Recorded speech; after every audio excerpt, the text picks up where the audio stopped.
Welcome friend on bed preparation. आज के हमारे मॉडर्न हिस्ट्री के टॉपिक के अंतर्गत हम 1857 से संबंधित प्रमुख तथ्यों को देखेंगे। 1857 की क्रांति सभी प्रकार के एग्जाम्स के पॉइंट ऑफ व्यू से बहुत ही ज़्यादा महत्वपूर्ण है, अतः इससे संबंधित सारे तथ्यों को हम आज के इस एक ही वीडियो में कवर करेंगे। 1857 का विद्रोह भारतीय सत्ता के खिलाफ भारत के संघर्ष के इतिहास में यह एक युगांतरी घटना है। यह कोई आकस्मिक या अचानक से होने वाली घटना नहीं थी, बल्कि यह भारत में अंग्रेजों के खिलाफ एक शताब्दी से चल रहे विरोध का चरमोत्कर्ष का नतीजा था। इसके पहले केवल छिटपुट स्थानीय बगावत और विरोध हुए, किंतु 1857 का विद्रोह बड़े पैमाने पर हुआ। कई केंद्रों पर सिपाहियों ने विद्रोह कर दिया, साथ ही कई जगहों पर आंतरिक बगावत भी शुरू हो गई। 1857 के विद्रोह के समय इंग्लैंड का प्रधानमंत्री लॉर्ड पाल्मेर्स्टन था। 1857 के विद्रोह के कई कारण थे। इनमें कुछ आर्थिक कारण थे, कुछ सामाजिक और धार्मिक, कुछ राजनीतिक कारण थे, तो कुछ तात्कालिक कारण थे। हम इस स्लाइड में आर्थिक कारण के पर चर्चा करेंगे। सबसे पहला आर्थिक कारण किसानों पर लगाया गया भारी करारोपण था। ईस्ट इंडिया कंपनी के द्वारा किसानों पर भारी मात्रा में टैक्स लगाया गया, जिससे किसानों की स्थिति दिन प्रतिदिन बिगड़ गई। साहूकार तथा व्यापारी नए जमींदार वर्ग के रूप में उभरने लगे, क्योंकि ईस्ट इंडिया कंपनी और किसानों के बीच ये साहूकार और व्यापारिक वर्ग बिचौलिए का काम करते। किसानों से व्यापारिक फसलें उपजाने का दबाव डाला जाता और साहूकार और व्यापारिक वर्ग अधिक से अधिक मुनाफा कमा रहे थे। कारीगरों तथा दस्तकारों के संरक्षण स्रोतों को समाप्त कर दिया गया तथा उस पर कब्जा कर लिया गया। इसके बाद को वारंटों का बारंबार उपयोग करके जमींदारों को उनके जमीन से विस्थापित कर दिया गया, जिससे जमींदार और किसान दोनों ही वर्गों में ब्रिटिश ईस्ट इंडिया कंपनी के खिलाफ बगावत की उपजने लगी। राजनीतिक कारण 1857 के विद्रोह के कुछ राजनीतिक कारण थे। ईस्ट इंडिया कंपनी की प्रभावी नियंत्रण की नीति, सहायक संधि और हड़प की नीति जैसी कुछ कुनीतियां थीं, जिन्होंने स्थानीय शासकों को ईस्ट इंडिया कंपनी के विरोध में खड़ा कर दिया। 1856 में ईस्ट इंडिया कंपनी ने अवध पर कुशासन का आरोप कर उसे कब्जा में ले लिया। ईस्ट इंडिया कंपनी ने स्थानीय राजकुमारों के नाम मात्र के अधिकारों को भी छीनने की कोशिश की। इसके साथ ही उनके पेंशन में भारी कटौती किया गया। 1848 में सतारा को, नागपुर तथा संभल को 1850, उदयपुर को 1852, झांसी को 1853 में ईस्ट इंडिया कंपनी ने अपनी हड़प की नीति का उपयोग कर अपने अधीन कर लिया, जिससे ये सभी राज्य और यहाँ के शासक उनके विरोध में खड़े हो गए।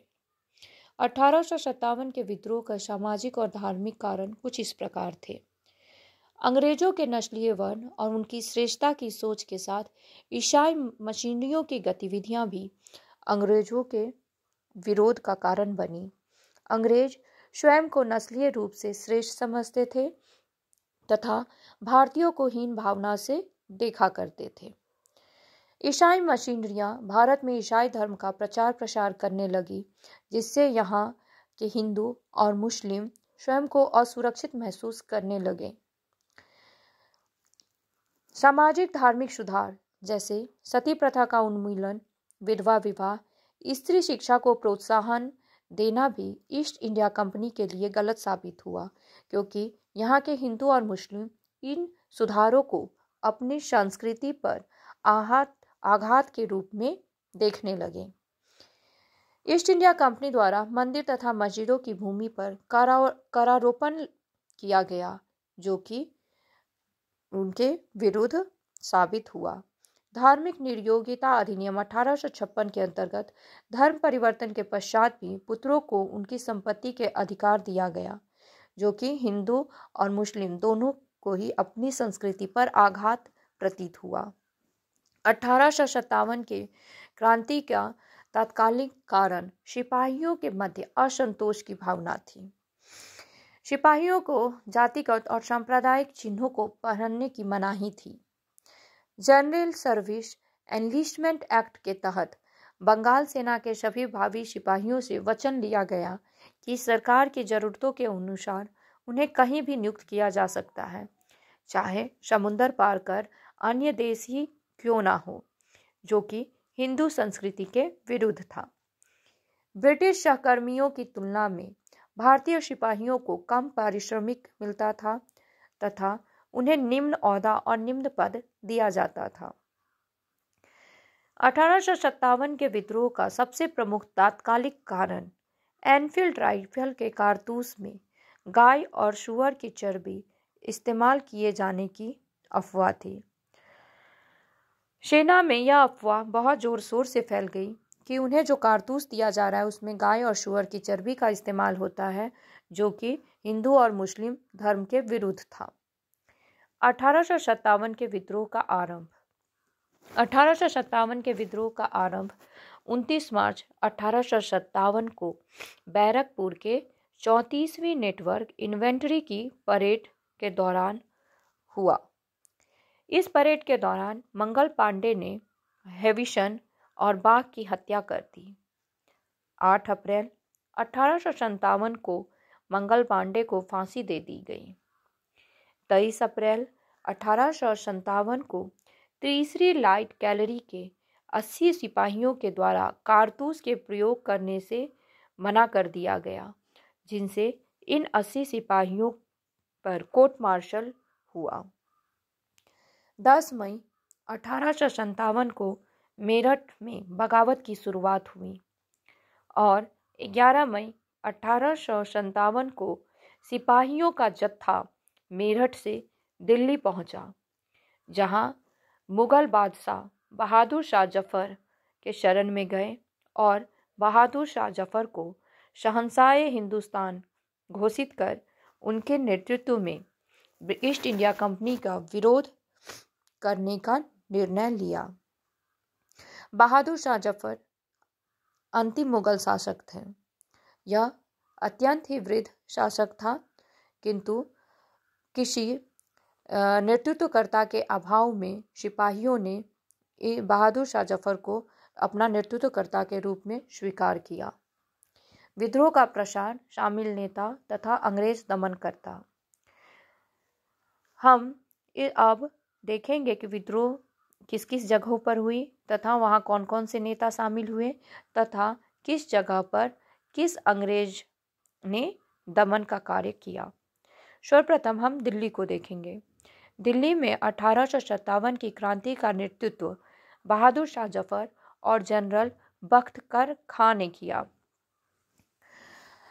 इन्होंने अंग्रेजों के साथ युद्ध किया, किंतु इस युद्ध के दौरान आर्चेलर विल्सन, निकोलस और सर जॉन लॉरेंस ने इन्हें परास्त कर दिया, जिसके बाद बहादुर शाह जफर ने आत्मसमर्पण कर दिया और उसे अपनी प्रिय रानी जीनत महल के साथ रंगून भेज दिया गया, जहां 7 नवंबर 1862 ईस्वी को उनकी मृत्यु हो गई। बहादुर शाह जफर के तीनों पुत्रों को दिल्ली के खूनी दरवाजे के पास जनता के सामने गोली मार दी गई। इस प्रकार दिल्ली में बगावत समाप्त हो गया। लखनऊ में 1857 की क्रांति का शुरुआत बेगम हजरत महल के नेतृत्व में हुआ। बेगम हजरत महल अवध के पर कुशासन का आरोप लगाकर ईस्ट इंडिया कंपनी के द्वारा उस पर कब्जा कर लिए जाने का विरोध कर रही थी तथा इसी वजह से इन्होंने लखनऊ में ईस्ट इंडिया कंपनी के विरोध में 1857 की क्रांति में हिस्सा लिया। लखनऊ में 1857 की क्रांति को हेनरी लाइसेंस, ब्रिगेडियर इंग्लिश, हेनरी हेवन, जेम्सट आउड्रम और सर कॉलिन कैम्पबेल ने बड़ी ही निर्ममता से कुचल दिया। इसके बाद बेगम हजरत महल नेपाल को पलायन कर गई। विद्रोह का प्रचार, शामिल नेता और दमनकर्ता। बरेली में विद्रोह का नेतृत्व खान अब्दुल गफर खान ने किया। वहीं फैजाबाद में आंदोलन के नेतृत्वकर्ता अहमदुल्ला खां थे। कानपुर में क्रांति का नेतृत्व नाना साहब और तात्या टोपे ने किया और उन्होंने बहुत ही बहादुरी के साथ ईस्ट इंडिया कंपनी से युद्ध किया, किंतु सर ह्यू व्हीलर और कैम्पबेल ने बड़ी ही निर्ममता पूर्वक इस नेतृत्व को समाप्त कर दिया और इस युद्ध को भी समाप्त कर दिया। नाना साहब को हार का सामना करना पड़ा और जिसके पश्चात वे नेपाल चले गए। जगदीशपुर, बिहार के जगदीशपुर में क्रांति का नेतृत्व वीर कुंवर सिंह ने किया। इन्होंने बहुत ही बहादुरी के साथ अंग्रेजों का विरोध किया, किंतु विलियम टेलर और विंसेंट आई के नेतृत्व में समाप्त कर दिया गया विरोध को। इस विद्रोह के इलाहाबाद में विद्रोह का नेतृत्व लियाकत अली ने किया। फतेहपुर में विद्रोह का नेतृत्व अजीमुल्ला खान ने किया। वहीं मेरठ में विद्रोह 1857 के विद्रोह का नेतृत्व कदम सिंह के नेतृत्व में हुआ। वहीं मथुरा में देवी सिंह के नेतृत्व में 1857 की क्रांति का बिगुल बजा। बागमत में शाहमल के नेतृत्व में 1857 की क्रांति का विरोध किया गया। अतः ये कुछ अन्य नेता थे जिससे संबंधित प्रश्न पूछे जाते हैं। 1857 की क्रांति के कुछ मुख्य तथ्य। 1857 की क्रांति के पश्चात 1859 तक भारत पर अंग्रेजों का आधिपत्य पूरी तरीके से स्थापित हो गया। इस क्रांति के दौरान अंग्रेजों ने नॉट प्रिजन की नीति को अपनाया, जिसका अर्थ था विद्रोहियों को कैद में रखने के बजाय सामूहिक रूप से उनकी हत्या कर दी जाए। इस नीति को डेविल्स विंड कहा गया। अंग्रेजों ने इस नीति का कठोरता से पालन किया। 1857 के विद्रोह के विफल होने के प्रमुख कारण। 1857 के विद्रोह के विफल होने का सबसे पहला कारण था अखिल भारतीय सहभागिता का अभाव। देश का पूर्वी, पश्चिमी और दक्षिणी भाग इस विद्रोह से पूरी तरीके से अछूता रहा। यह विद्रोह भारत के केवल केंद्रीय भाग तक सीमित रहा। दूसरा, समाज के सभी वर्गों के सहयोग का अभाव। पढ़े लिखे भारतीय, साहूकार, तालुकदार, व्यापारिक वर्ग तथा बहुत से राजाओं ने स्वयं को इस विद्रोह से अलग रखा, जैसे ग्वालियर के सिंधिया, इंदौर के होलकर आदि ने स्वयं को इस विद्रोह से अलग रखा।